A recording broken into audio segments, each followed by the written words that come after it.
Bienvenido al canal. Si te gusta la lectura, planteamientos filosóficos y el debate de ideas, no olvides suscribirte a este canal ya que estaré subiendo contenido de este tipo. Personalmente leí los cuentos de Andersen cuando era niño, alrededor de los 6 años. Encontré el libro de cuentos en mi casa y lo empecé a leer solo. Algunos cuentos me gustaron más que otros y otros de plano no les entendí nada. También porque se utiliza un lenguaje literario en regla y algunas palabras no son de uso vulgar o común, por lo que en aquella entonces no entendía completamente.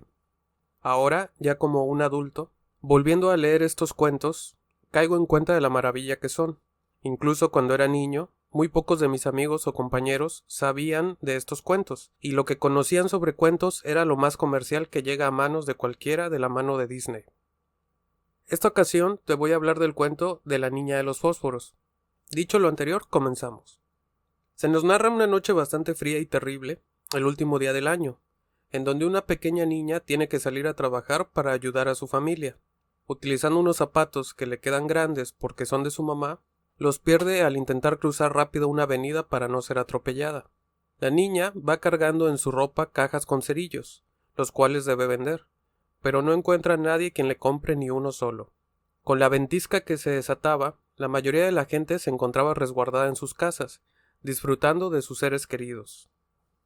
La niña, con sus pies morados por el frío al perder sus zapatos, no decide todavía si regresar a su casa, ya que no había vendido ni un solo fósforo, y su padre probablemente la golpearía al no haber podido vender nada. Decide recargarse sobre una de las paredes de una casa, intentando resguardarse del intenso frío, cubriendo con su ropa sus pies. La niña incluso duda si prender un fósforo, pero decide hacerlo. En el momento que encendió el fósforo, le parecía que se había transportado a otro lugar, sentada frente a una enorme chimenea de hierro con repisa de mármol. Qué bien ardía el fuego y cómo la calentaba, por lo que extendió los pies para desentumecerse, pero se apagó el fuego. La chimenea desapareció y se encontró sentada de nuevo en el suelo con un fósforo quemado en su mano. El frío empeoraba. Sacó otro fósforo y lo encendió. Ahora la pared sobre la que se recargaba parecía haberse vuelto de cristal.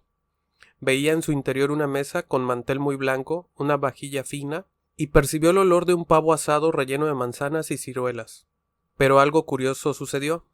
El pavo, que se encontraba en la mesa, dio un salto y se dirigió hacia la niña como listo para que ella lo probara. Pero, justo antes de que probara el pavo, se apagó el fósforo y todo desapareció, y ya solo pudo ver la pared. Hacía un frío terrible. Volvió a encender otro fósforo y ahora se encontraba sentada debajo del más maravilloso árbol de Navidad con luces que se extendían hasta el cielo hasta confundirse con las estrellas, cuando de pronto cayó una estrella al suelo. En ese momento ella recordó que una vez le dijo su abuela que cuando una estrella caía un alma subía al cielo, y sintió que era su abuela la que había fallecido, ya que era la única persona que de verdad la había tratado con amor y la quería. Encendió otro fósforo y vio en un pequeño espacio a su abuela, radiante, tan buena y amable como había sido siempre. «Abuelita», exclamó la niña, «llévame contigo. Sé que cuando se acabe este fósforo desaparecerás así como lo hizo la chimenea, el delicioso pavo asado y el maravilloso árbol de Navidad».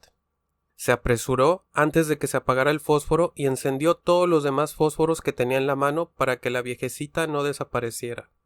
Los fósforos dieron tanta luz que parecía que se hizo de día. La abuelita nunca se había visto tan hermosa ni tan grande como en aquel momento. La abuela tomó a su pequeña nieta y se la llevó volando por un camino de luz y alegría, a un lugar donde no se pasaba hambre, no hacía frío, no se conocía el miedo o la miseria, porque era la casa de Dios. En la madrugada alguien encontró a la pobre niña apoyada en la pared de la casa, muerta, con las mejillas moradas y una sonrisa en los labios. Había muerto la última noche del año. El sol iluminó el cuerpo de la niña muerta que sujetaba todavía un montón de fósforos quemados. Con pena, quienes la vieron, exclamaron que la niña solo quería calentarse, pero nadie supo de las maravillas que la niña había visto ni que la abuela se la había llevado a gozar del año nuevo en el reino de Dios. De esta manera termina este cuento. Sin mucho que decir, qué pedazo de cuento. Todavía no entiendo cómo hay gente que no le gustan estas historias porque dicen que son tristes o tienen finales feos. Sí, estos cuentos son dramáticos, pero es que la vida real es así. Y qué forma tan maravillosa de tocar esos temas en la infancia, tan complicados, tan duros y tan profundos como son la muerte, la miseria, la espiritualidad, la esperanza y el dolor. Obviamente, el autor tiene una inclinación hacia la espiritualidad y el cristianismo, y eso puede gustar más o menos, según las creencias de cada quien. Pero es una estructura que otros autores también han utilizado para profundizar en sus historias y mensajes. Como ejemplo clarísimo, tenemos a Tolkien con su fantástica historia y moralejas en El Señor de los Anillos. Este cuento además me recuerda profundamente a la historia de la vida de Pi, que es un libro, pero que tuvo su adaptación cinematográfica. Hablando exclusivamente de la adaptación cinematográfica de la vida de Pi, el protagonista es buscado para que realice una entrevista y que el responsable de la entrevista narre sus extraordinarias experiencias. Pi le comenta al entrevistador que con lo que le va a contar va a confirmar la existencia de Dios, y el entrevistador está deseoso de escuchar esa historia. Cuando llegamos al final de la historia de la película, Pi fue el sobreviviente de un naufragio. Ahí murió toda su familia, y él le cuenta a la aseguradora de la embarcación su extravagante aventura de cómo fue que sobrevivió naufragando en el mar acompañado todo el tiempo de un tigre. Todo lo que cuenta Pi a los de la aseguradora los deja insatisfechos. Eran cosas más que increíbles, cosas que no se podían comprobar y que sonaban a cuentos o fantasías. Ante la incredulidad de los interrogadores, Pi les decide contar la otra versión, que en sí es la real. Ahí cuenta con detalle lo ocurrido. Los detalles son descarnados y desgarradores. Para sobrevivir, tuvo que canibalizar a uno de los sobrevivientes que ya estaba herido. Su madre fue asesinada ante sus ojos, y él mismo, envuelto en furia, mató al asesino de su madre. Finalmente, concluye que eso fue lo que realmente ocurrió y que vivirá con todo eso el resto de su vida. Pero él decidía mejor contar la otra historia en donde su travesía la pasaba al lado de un tigre. De esta manera, Pi le dice a su entrevistador que lo mismo ocurría con Dios, dándole a entender así de su existencia. Con esto nos quiere decir que Dios es una elección personal. No es que solamente sea la negación de la realidad inventando una mentira o una fantasía. Él estaba consciente de lo que había ocurrido. Precisamente él pasó por un tormento, un camino de dolor, miseria, tragedia y desgracia. Eso estaba invariablemente en su vida y así sería por siempre. Pero aún así, él decidía creer en algo más, haciéndolo análogo con su historia del naufragio y la compañía del tigre con la existencia de Dios.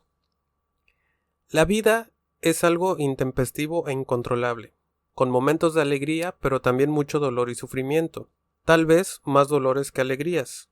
Y sin embargo, hay gente que en un acto espiritual decide tener esperanza. Y aunque el mundo es como es y poco pueden hacer, es la esperanza y esa creencia en un Dios la que los hace continuar. Tomando el relato real de Pi como ejemplo, probablemente ante toda la tragedia y el trauma, la salida racional era la muerte, pero él decide tener esperanza e incluso crece y logra formar una familia, superando así esa enorme tragedia. El cuento de la niña de los fósforos es prácticamente la esencia de lo que te acabo de contar. Cabe aclarar que el cuento de Andersen sucedió antes que el libro de la vida de Pi, por lo que es aún más extraordinaria la visión del cuentista polaco. Si quisiéramos ver con racionalidad y trasladarlo a hechos probables, al final la niña de los fósforos concluiríamos que ella murió por el intenso frío y que fue probablemente el frío y su acercamiento a la muerte lo que le hicieron alucinar.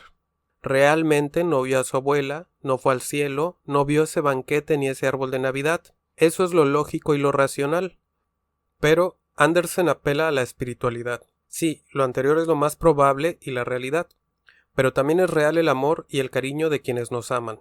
Así, con la esperanza de que la persona que la niña más quería y la que le había demostrado amor de verdad, estuviera ahí al final de su vida para llevarla a su lado a un lugar libre de todos esos sufrimientos que pasó en vida. Por eso la niña pudo morir con una sonrisa, porque al final de su vida la pasó con amor y esperanza. Esa es la enseñanza que Andersen quiso transmitir a la infancia. El mundo es duro y cruel, pero a quien amas y quien te ama, te acompañará hasta el último segundo. Vivirán en tu corazón y en tu mente. Es curioso que el ser humano tenga que sostenerse de la irracionalidad de la fe o la esperanza para dar sentido y objetivo a su vida. Pero por un lado, por absurdo que suene, resulta lógico. El ser humano, desde que adquiere conciencia, dejó de ser un animal. No puede actuar como un animal satisfaciendo sus necesidades bestiales o actuar por mera sobrevivencia o depredación. Desde que la conciencia existe, existe la duda y ante la duda, algunos seres han optado por la espiritualidad. Aunque claro, no podemos hablar de la humanidad con totalidad. Hoy en día hay humanos que más parecen bestias que nada, depredando, atacando, abusando y con total liberación de cualquier cargo de conciencia. Si fuéramos totalmente racionales y nos despojáramos de cualquier idea espiritual o duda, el panorama sería bastante sencillo y a la vez desolador. ¿Qué representa el ser humano ante el infinito universo? Nada. ¿Para qué vino el humano a la existencia? Para nada. Solamente existir como todo lo demás existe. Con esas dos simples pero racionales aseveraciones, concluimos que ya nada tiene sentido. ¿Para qué estudiar o trabajar? ¿Por satisfacción? ¿Para servir? ¿Por dinero? ¿Para qué casarse o tener hijos? Pero ¿qué sentido tendría todo eso si venimos de la nada y vamos hacia la nada? ¿Por interés personal? ¿Por sobresalir? ¿Pero qué sentido habría en ello? Ni siquiera el ego tiene cabida. ¿Por qué una persona habría de sentirse importante entre los millones de seres que como él vinieron de la nada? No significan nada para el universo y cuyo final es la nada. Y ante esto está la pérdida de objetivo y la inexistencia resulta aún más reconfortable. Pero, aun con la racionalidad del planteamiento anterior, curiosamente existen los ególatras. Aquellos que llegaron a este mismo pensamiento y aunque aseguran y defienden la idea de que venimos de la nada y vamos hacia la nada, ellos mismos son incapaces de aceptar su propia irrelevancia en la existencia. De esta forma, al no aceptar su irrelevancia existencial y universal, se adjudican el puesto de dioses. Solo el hombre trascenderá al hombre, a la naturaleza y al propio universo. Se autoproclaman creadores y destructores, convirtiéndose así en el otro lado de la moneda. Es tanto su desprecio a la espiritualidad, pero a la vez son testigos de sus limitaciones naturales, que esas mismas mentes anhelan y codician ser dioses. Empecé comentándote un cuento de Andersen y terminé hablando de la espiritualidad y la nada de la existencia. Es precisamente lo maravilloso de estas historias y cuentos, que te llevan por caminos profundos del pensamiento. No como actualmente, que todo está tan seleccionado, tan filtrado y tan digerido que prácticamente no llegas a pensar en nada. Pero bueno, dime qué piensas de este cuento de Andersen y del planteamiento aquí desarrollado. ¿Crees que hoy en día hay buenas historias como las de antes o crees que hay una decadencia en la imaginación y la creación de buenas historias? Déjame saberlo en los comentarios.